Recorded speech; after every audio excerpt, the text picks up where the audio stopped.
બિહારમાં વિધાનસભા ચૂંટણીનો ધમધમાટ વધ્યો। ભાજપ જાહેર કરી શકે છે ઉમેદવારોના નામની પહેલી યાદી। તો મહાગઠબંધનમાં હજુ સુધી બેઠકની વહેંચણી નહીં, તો બીજા ચરણની ચૂંટણી માટે આજથી જાહેરનામું।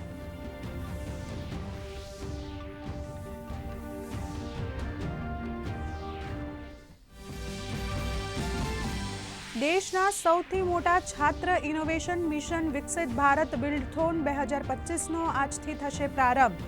શિક્ષણ મંત્રી ધર્મેન્દ્ર પ્રધાન કાર્યક્રમનો કરાવશે પ્રારંભ। તો ધોરણ 6 થી 12ના આશરે 5 કરોડ વિદ્યાર્થીઓ થશે સામેલ।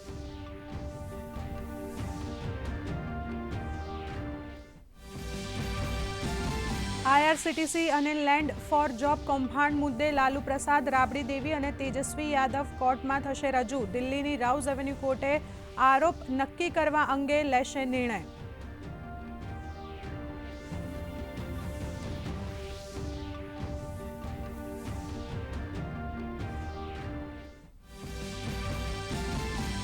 મુખ્યમંત્રી ભૂપેન્દ્ર પટેલે વિસનગરમાં ભજન સ્પર્ધાના વિજેતાઓને કર્યા સન્માનિત। કહ્યું, ભજન મંડળીઓ સામાજિક સમરસતા અને જાગૃતિનું મોટું માધ્યમ।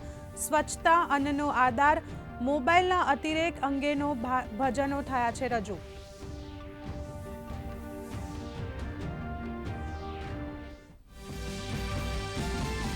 દિવાળી તહેવારના પગલે રાજ્યના બજારોની વધી રોનક। રાજકોટના બજારમાં 56થી વધુ વૈવિધ્યસભર રંગો બન્યા આકર્ષણનું કેન્દ્ર। તો અંબાજીમાં સખી મંડળે ચાઇનાની બનાવટના બદલે સ્વદેશી દીવાઓ ખરીદવાનો કર્યો અનુરોધ।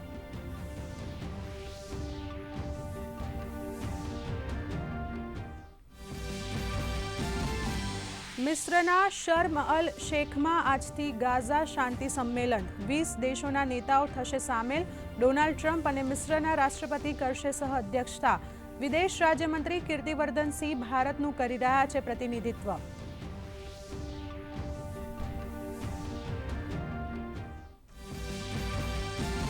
અને દિલ્હી ટેસ્ટનો આજે ચોથો દિવસ। ફોલો ઓન રમી રહેલી વેસ્ટ ઇન્ડિઝની ટીમ 2 વિકેટના નુકસાને 173 રનથી આગળ રમવાનું શરૂ કરશે। જોન કેમ્પબેલ અને 87 અને શાઈ હોપ 66 રન પર અણનમ। તો ભારત પાસે 97 રનની લીડ।